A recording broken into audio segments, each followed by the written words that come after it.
Hi, എല്ലാവർക്കും നമസ്കാരം. ബാലയുടെ മുൻ പാർട്ണറായിട്ടുള്ള എലിസബത്ത് പുതിയ വീഡിയോ ആയിട്ട് വന്നിട്ടുണ്ട്. അതിൽ കുറച്ച് കോൺട്രവേഴ്സി ഉണ്ടാക്കുന്ന തരത്തിലുള്ള വിഷയങ്ങളെക്കുറിച്ച് അവർ സംസാരിക്കുന്നുണ്ട്.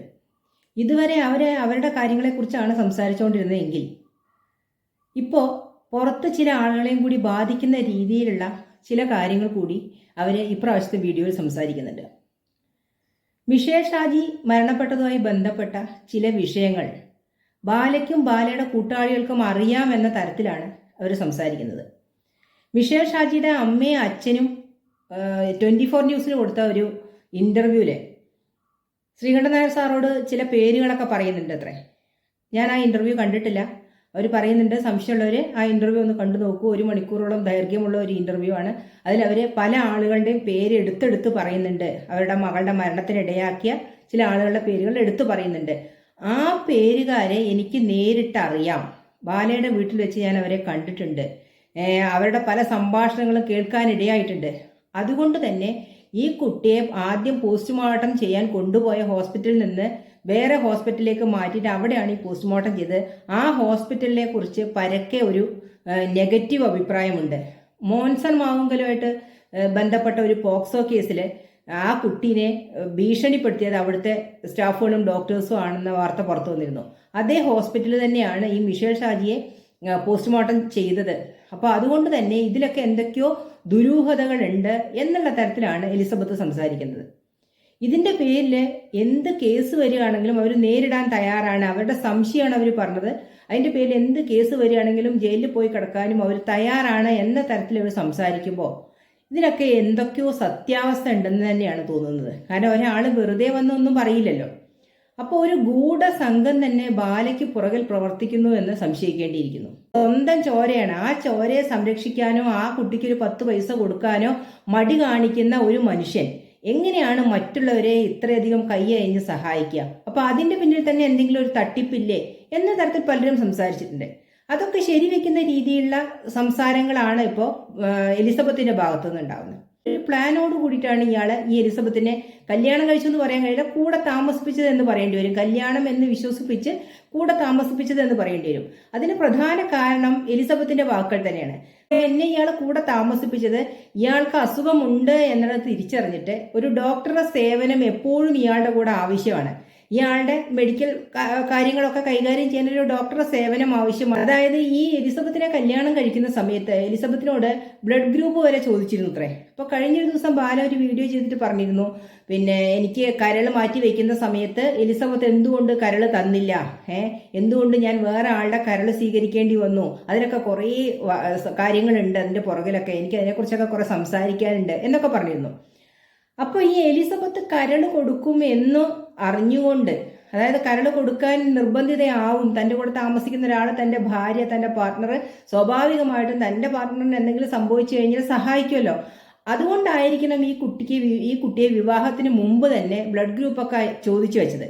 ഒരേ ബ്ലഡ് ഗ്രൂപ്പ് ആണെങ്കിൽ പിന്നെ കരൾ ദാനം ചെയ്യാൻ പറ്റുമല്ലോ, അപ്പം മാച്ച് ആവൂല. അപ്പം അത് വിചാരിച്ചിട്ടായിരിക്കണം ഇയാൾക്ക് ഇങ്ങനെ ഒരു കരൾ രോഗമുണ്ട്, അത് ഒരു സിവിയർ സ്റ്റേജിൽ എത്തിക്കഴിഞ്ഞാൽ കരൾ മാറ്റി വെക്കേണ്ട ഒരു അവസ്ഥ വന്നു കഴിഞ്ഞാൽ ഇതിനെ പ്രയോജനപ്പെടുത്താം എന്ന് മുൻകൂട്ടി കണ്ടുകൊണ്ട്, അതുപോലെ തന്നെ പൈസ കൊടുക്കാതെ ഒരു ഡോക്ടറുടെ സേവനവും കൂടി കിട്ടും എന്ന് കണ്ടുകൊണ്ടായിരിക്കണം ഇതിനെ ഒപ്പം താമസിപ്പിച്ചതെന്ന് സംശയിക്കേണ്ടിയിരിക്കുന്നു. അത് ആ സംശയം ഇപ്പോൾ എലിസബത്തിനുണ്ടെന്നാണ് എലിസബത്തിന്റെ വാക്കുകളിൽ നിന്ന് മനസ്സിലാവുന്നത്. കാരണം എലിസബത്ത് വരുന്നതിന് മുമ്പ് ഇയാളുടെ കൂടെ ഒരു കുട്ടി താമസിച്ചിരുന്നു അത്ര. ആ കുട്ടിയോടും ഇയാൾ ഇതേപോലെ ചോദിച്ചിരുന്നു, നിന്റെ ബ്ലഡ് ഗ്രൂപ്പ് എന്താണെന്ന് ചോദിച്ചപ്പോൾ നിങ്ങളുടെ അതേ ബ്ലഡ് ഗ്രൂപ്പ് ആണെന്ന് ആ കുട്ടി കള്ളം പറഞ്ഞു. അത് ഇയാള് കരൾ രോഗം മൂർച്ഛിച്ച് ഹോസ്പിറ്റലിൽ കിടക്കുന്ന സമയത്ത് ആ കുട്ടി കാണാൻ വന്നിട്ട് ഭയങ്കരമായിട്ട് കരഞ്ഞുകൊണ്ട് പറഞ്ഞു അത്രേ, നിങ്ങളുടെ ഇഷ്ടം നേടാൻ വേണ്ടിയിട്ടാണ് ഞാൻ നിങ്ങളുടെ അതേ ബ്ലഡ് ഗ്രൂപ്പ് ആണെന്ന് പറഞ്ഞത്, എൻ്റെ ബ്ലഡ് ഗ്രൂപ്പ് അതല്ല എന്ന് പറഞ്ഞ് കരഞ്ഞു എന്നാണ് എലിസബത്ത് ഇപ്പോൾ പറയുന്നത്. അപ്പൊ ഇയാള് ഒപ്പം താമസിപ്പിക്കുന്ന സ്ത്രീകളുടെ ഒക്കെ ബ്ലഡ് ഗ്രൂപ്പ് അറിഞ്ഞു വെക്കുന്നത് എന്തിനാണ്? അപ്പൊ അതിൽ തന്നെ സംശയം നമുക്ക് തോന്നണ്ടേ? അപ്പൊ അത് തന്നെയാണ് അതിന്റെ കാരണം. അതായത് തനിക്ക് നാളെ അങ്ങനെ ഒരു അവസ്ഥ വന്നു കഴിഞ്ഞാൽ തന്നെ മെഡിക്കലി പരിചരിക്കാൻ ഒരാൾ വേണം, അതുപോലെ തന്നെ കരൾ നൽകാനും തൻ്റെ കസ്റ്റഡിയിൽ ഒരാൾ വേണം എന്ന് കരുതി തന്നെയാണ് ഈ കുട്ടിയെ പറഞ്ഞ് പറ്റിച്ച് ഒപ്പം താമസിപ്പിച്ചത്. ഇയാൾ തിരഞ്ഞെടുക്കുന്ന കുട്ടികൾ എന്ന് പറഞ്ഞാൽ വളരെ പഞ്ചപാവം കുട്ടികളാണ്. ഇവർക്ക് ചോദിക്കാനും പറയാനൊന്നും അധികം ആരും ഇല്ലാത്ത ഒരു ലെവലിലുള്ള കുട്ടികളെയാണ് ഇയാൾ സെലക്ട് ചെയ്യുന്നതെന്നും കൂടി മനസ്സിലാക്കണം.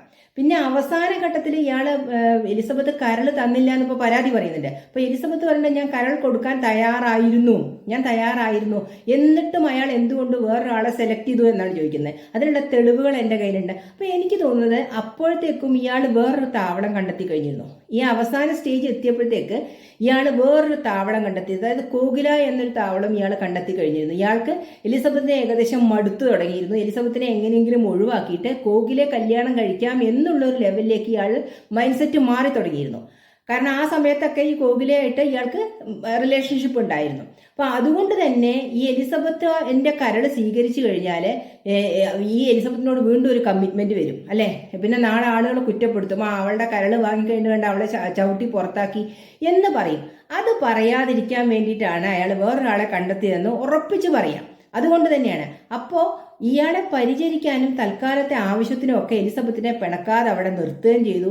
ഇയാളുടെ മലമൂത്ര വിസർജനങ്ങളൊക്കെ കോരി ഇയാളെ പരിചരിച്ച് ഇയാൾ ഒരുവിധം സ്റ്റേബിൾ ആകുന്നത് വരെ ആ കുട്ടിയെ അവിടെ നിലനിർത്തിയിട്ട് ഇതിനെ എല്ലാവരും കൂടി നൈസായി ഒഴിവാക്കി എന്നതിന് അവരെ കുടുംബക്കാർ ഇതിലൊരു പങ്കുണ്ട്. ആദ്യഘട്ടത്തിൽ ഇയാൾക്ക് കരൾ രോഗം മൂർച്ഛിച്ച് കരൾ മാറ്റി വെച്ച ശേഷം റിക്കവറായി വന്നപ്പോൾ വീണ്ടും ഇയാൾ മദ്യപാനം തുടങ്ങിയെന്ന് പറഞ്ഞാൽ എലിസബത്ത് അവരെ വേണ്ടപ്പെട്ടവരെയൊക്കെ വിളിച്ചറിയിച്ചിരുന്നു, ഇയാൾ വീണ്ടും ഇങ്ങനെ തുടങ്ങിയിട്ടുണ്ട്, വീണ്ടും ഇങ്ങനെ കഴിക്കാൻ തുടങ്ങിയിട്ടുണ്ട് എന്ന് ഞാൻ പറഞ്ഞാൽ കേൾക്കില്ല, നിങ്ങൾ ഉപദേശിക്കുന്നെന്ന് പറഞ്ഞിട്ടുണ്ട്.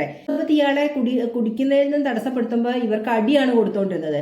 മറ്റുള്ളവരോട്ട് ഇയാളെ പറഞ്ഞ് വിലക്കുകയില്ല. അപ്പൊ അവര് പറഞ്ഞാലും കേൾക്കില്ല എന്നുള്ള തരത്തിലായിരുന്നു. ഒരു സുപ്രഭാതത്തില് അയാൾക്ക് അസുഖമൊക്കെ മാറി എന്നൊരു ഘട്ടത്തില് എല്ലാവരും കൂടി പ്ലാൻ ചെയ്ത പ്രകാരം ഈ എലിസബത്തിനെ പുറത്താക്കുകയും അവരെ കുടുംബക്കാരത്തി തന്നെയായിട്ടുള്ള ഒരു പെൺകുട്ടിയെ ലീഗലി മാരി ചെയ്ത് അകത്ത് കൊണ്ടുവരികയും ചെയ്യണേ. ഒന്ന് ആലോചിച്ച് നോക്കൂ. അപ്പൊ എത്രമാത്രം ചീറ്റ് ചെയ്യപ്പെട്ടു ആ പെൺകുട്ടി. ഒരു ചെറിയ പെൺകുട്ടിയായിരുന്നു അല്ലെ. ഈ ബാലയുടെ ഒപ്പം ഇറങ്ങി വരുമ്പോൾ അതിനായി എന്താ ഈ ലോകം എന്ന് അറിയാത്ത രീതിയിൽ ഒരു ചെറിയ പെൺകുട്ടിയായിരുന്നു. അത് അതിന്റെ അച്ഛനെയും അമ്മയും സഹോദരങ്ങളെ ഒക്കെ തള്ളിക്കളഞ്ഞിട്ട് സ്നേഹം എന്നൊരു വികാരത്തിന്റെ പുറത്ത് ഇയാളുടെ പുറകെ ഇറങ്ങിക്കൂടി. ഇയാൾ ഇത്രയധികം പ്ലാൻ ചെയ്ത് ചീറ്റ് ചെയ്യാൻ തയ്യാറായിട്ടാണ് ഈ കുട്ടിയെ ഒപ്പം കൂട്ടണമെന്ന് അത് സ്വപ്നത്തിൽ പോലും ചിന്തിച്ചില്ല. അവളിപ്പോ പറയുന്നുണ്ട്, ഇയാൾ മുൻകൂട്ടി എന്നെ എങ്ങനെ പുറന്തള്ളണമെന്ന് പ്ലാൻ ചെയ്ത് തന്നെയാണ് എന്നെ ഒപ്പം കൂട്ടിയത്. അതെനിക്കിപ്പോൾ തിരിച്ചറിയാൻ കഴിയുന്നുണ്ട്. സത്യം തന്നെയാണ്. അയാളുടെ പല ആവശ്യങ്ങളും നേടിയെടുത്ത ശേഷം ഇതിനെ കറിവേപ്പില പോലെ കളഞ്ഞു കഴിഞ്ഞാൽ ആരും ചോദിക്കാനുണ്ടാവുകയില്ല എന്ന് അറിഞ്ഞു വെച്ചുകൊണ്ട് തന്നെയാണ് ഈ കുട്ടി ഒപ്പം കൂട്ടിയത്. അയാളുടെ കാര്യങ്ങളെല്ലാം കഴിഞ്ഞു കഴിഞ്ഞപ്പോൾ ഇപ്പോൾ കോകില എന്ന് വിളിക്കുന്നുണ്ട്. ആ കുട്ടിയാണെങ്കിൽ ഇയാളെ മാക്സിമം സപ്പോർട്ട് ചെയ്തിട്ട് എലിസബത്തിനെ കുറിച്ച് എന്തെങ്കിലും പറഞ്ഞു വന്നു കഴിഞ്ഞാൽ അത് പറയും മാമ പറഞ്ഞ അയാളുടെ പുറകിൽ നിന്ന് ഇങ്ങനെ കഴിഞ്ഞ വീഡിയോയിലും ഉണ്ടായിരുന്നു, അത് പുറത്തു വിട്, അത് പറയേ എന്ന് പറഞ്ഞിങ്ങനെ പറയുന്നുണ്ട്. നാളെ എനിക്കും ഇതേ അനുഭവം വരും എന്നുള്ള ഒരു ചിന്ത അതിനില്ല. ഒരു നിമിഷം പോലും ചിന്തിക്കുന്നത്. കാരണം ഇയാളുടെ സ്വഭാവം ഇതാണ്. നാളെ വേറൊരു പെണ്ണിനെ കാണുമ്പോൾ സ്വാഭാവികമായിട്ടും ഇതിനെ ഉപേക്ഷിക്കുക, ഇതിനെ ടോർച്ചർ ചെയ്യുക, ഇത് സ്വന്തമായിട്ട് ഇറങ്ങിപ്പോവുക വരേണ്ട ഒരു അവസ്ഥ വരും അല്ലെ. അങ്ങനെ ഓരോ ഘട്ടത്തിലും ഇയാൾക്ക് ഓരോ പെൺകുട്ടികളെ കൂടെ കൂട്ടുന്നതിന് ഓരോ മോട്ടീവ് ഉണ്ട്.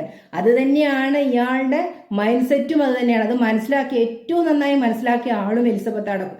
അയാളുടെ കൂടെ നിന്ന് ഒന്നും പ്രതികരിച്ചിട്ടില്ലെങ്കിലും ഉള്ളിന്റെ ഉള്ളിൽ ഇയാൾ എന്താണ് തികച്ചും തിരിച്ചറിഞ്ഞൊരു വ്യക്തി കൂടിയാണ് എലിസബത്ത് എന്ന് പറയേണ്ടിയിരുന്നു. നമ്മളൊക്കെ പറയും ഒരു പാവം കുട്ടി അങ്ങനെയൊന്നും പറയില്ല. അങ്ങനെയല്ല, അവൾക്ക് നല്ല തിരിച്ചറിവുണ്ട്. അത് തന്നെയാണ് പിന്നെ അയാൾക്ക് ഇപ്പോൾ എലിസബത്തിനോടുള്ള പേടിയും. അയാൾ കഴിഞ്ഞ കുറി ചെയ്ത വീഡിയോയിൽ കുറച്ചൊരു പേടിയുണ്ട്. സ്വാഭാവികമായിട്ട് അയാളുടെ ബോഡി ലാംഗ്വേജിൽ കുറച്ചൊരു പേടിയുണ്ട്. പിന്നെ എലിസബത്തിനെ ത്രട്ടൺ ചെയ്യുന്നുണ്ടെങ്കിലും എലിസബത്ത് പല കാര്യങ്ങളും തുറന്നു പറഞ്ഞു കഴിഞ്ഞാൽ അത് പ്രശ്നമാവും എന്നുള്ളൊരു ഭയവും അയാൾക്കുണ്ട്. കാരണം അയാൾ എലിസബത്തിനെ വിലയിരുത്തിയത് അങ്ങനെയല്ല. ഒരു പാവം പൊട്ടിപ്പെണ്ണ്, അയാൾ പറയുന്ന പോലെ തന്നെ ഒരു കിറുക്കി പെണ്ണ് എന്ന തരത്തിലാണ് അയാൾ കണക്കാക്കി. എന്ത് ചെയ്താലും എന്ത് കണ്ടാലും എന്ത് പറഞ്ഞാലും പ്രതികരിക്കില്ല, ഞാൻ ഭീഷണിപ്പെടുത്തി അങ്ങനെ നിന്നോളും എന്നാണ്. പക്ഷെ എല്ലാത്തിനും ഒരു പരിധിയില്ലേ. ഒരാൾ സഹിക്കുന്നതിനും ക്ഷമിക്കുന്നതിനും ഒക്കെ. അത് തന്നെയാണ് ഇവിടെ സംഭവിച്ചത്. സഹിച്ചും ക്ഷമിച്ചും മടുത്തപ്പോഴാണ് ആ കുട്ടി പ്രതികരിക്കാൻ തീരുമാനിച്ചത്. പറയുന്നുണ്ട്, നാളെ എനിക്ക് എന്തെങ്കിലും സംഭവിച്ചു കഴിഞ്ഞാൽ ഞാൻ ഈ ചെയ്യുന്ന വീഡിയോകളെല്ലാം എൻ്റെ മരണമൊഴിയായിട്ട് കണക്കാക്കണം. കാരണം ചില ആളുകളൊക്കെ പറയാറുണ്ട് മരിച്ചു കഴിയുമ്പോഴേ നീതി കിട്ടുള്ളൂ. ചില ആളുകൾക്ക് മരിച്ചു കഴിഞ്ഞാലും നീതി കിട്ടാറില്ല. അതൊക്കെ എനിക്കറിയാം. എന്തായാലും അതെൻ്റെ മരണമൊഴിയായിട്ട് കണക്കാക്കണം. കാരണം ഞാൻ എവിടെയും പരാതിപ്പെട്ടിട്ട് എനിക്കൊരു നീതിയും കിട്ടിയിട്ടില്ല. അപ്പം അതുകൊണ്ട് തന്നെ എനിക്ക് എന്തെങ്കിലും സംഭവിച്ചാൽ, ഞാൻ എവിടെയെങ്കിലും മരിച്ചു കിടക്കുകയാണെങ്കിൽ, അല്ലെങ്കിൽ ഞാൻ തുടർച്ചയായിട്ട് കുറച്ച് ദിവസം വീഡിയോ ഇട്ടിട്ടില്ലെങ്കിൽ നിങ്ങളൊക്കെ ഒന്ന് അന്വേഷിക്കണം കേട്ടോ, എനിക്ക് എന്താ സംഭവിച്ചത്. അതിൻ്റെ നിസ്സഹായാവസ്ഥ ഒന്ന് ആലോചിച്ച് നോക്കൂ. അങ്ങനെ പറയേണ്ടി വരുന്ന ഒരു അവസ്ഥ ഒന്ന് ആലോചിച്ച് നോക്കൂ. അയാൾക്കെതിരെ ഇപ്പോൾ വീഡിയോ ചെയ്യുന്ന പല ആളുകൾക്കും ത്രട്ടും ഭീഷണിയൊക്കെ ചെല്ലുന്നുണ്ട്. അത്ര വേറെ ഏതോ നാട്ടിൽ നിന്ന് വന്നിട്ട് ഇവിടെ വന്നിട്ട് ഇവിടുത്തെ ആളുകളെ മാനിപ്പുലേറ്റ് ചെയ്ത് ജീവിക്കുകയാണ് അയാൾ ചെയ്യുന്നത്. എന്നിട്ട് ഇയാൾ ചെയ്യുന്ന വീഡിയോയ്ക്ക് കാണാൻ കാഴ്ചക്കാർ ഒരുപാടും, അത് മലയാളികൾ. ഇങ്ങനെയുള്ളവന്മാരെയൊക്കെ സപ്പോർട്ട് ചെയ്യുന്നത് എന്ന് നിർത്തുന്നോ അന്നേ ഇത്തരത്തിലുള്ള പെൺകുട്ടികളെ ചീറ്റ് ചെയ്യുന്നവന്മാരുടെ ഇതൊക്കെ തീരുന്നു. തമിഴ്നാട്ടിൽ നിന്ന് വന്നിട്ട് ഇവിടെ വന്ന് 2 മലയാളി പെൺകുട്ടികളുടെ ജീവിതമാണ് അയാൾ തകർത്തത് അല്ലേ? എന്നിട്ട് മലയാളികളെ തന്നെ അയാൾ കുറ്റം പറയുന്നു, മലയാളികളെ അയാൾക്ക് പുച്ഛം പരിഹാസം. എന്നിട്ട് ചാരിറ്റിയുടെ പേരും കുറേ കാലമായിട്ട് ഇയാൾ മലയാളികളെ പറ്റിച്ചുകൊണ്ടിരിക്കുകയായിരുന്നു. ആ പറ്റിക്കലിന് ഒരു അവസാനമായിട്ടാണ് എലിസബത്ത് വന്നിരിക്കുന്നത് എനിക്ക് തോന്നിയത്. കാരണം ആ കുട്ടി വിടാൻ പാവല്ല, അത് അനുഭവിച്ചതെല്ലാം അത് പറയും. കാരണം അതിന്റെ സഹോദരങ്ങളെ വരെ ഭീഷണിപ്പെടുത്തിയിട്ടാണ് ഇതിനെ അവിടെ പിടിച്ചു നിർത്തിക്കൊണ്ടിരുന്നത് ഇയാളുടെ ആവശ്യങ്ങൾക്ക് വേണ്ടി. അപ്പൊ അതുകൊണ്ട് തന്നെ അതിന് സഹിച്ചു മടുത്തു, ഇനി അത് സഹിക്കാൻ തയ്യാറല്ല. എന്ത് വന്നാലും അത് നേരിടും. സ്വാഭാവികമായിട്ട് അതിൻ്റെതായിട്ടുള്ള പരിണത ഫലങ്ങൾ ബാലയ്ക്ക് നേരെ ഉണ്ടാവും എന്നുള്ള കാര്യത്തിൽ ഒരു സംശയമില്ല. എല്ലാ കാലത്തും ഒരാൾ വിജയിച്ചുകൊണ്ടിരുന്നാൽ ശരിയാവില്ലല്ലോ. അപ്പൊ അതുകൊണ്ട് തന്നെ എലിസബത്തിന് മാക്സിമം സപ്പോർട്ട്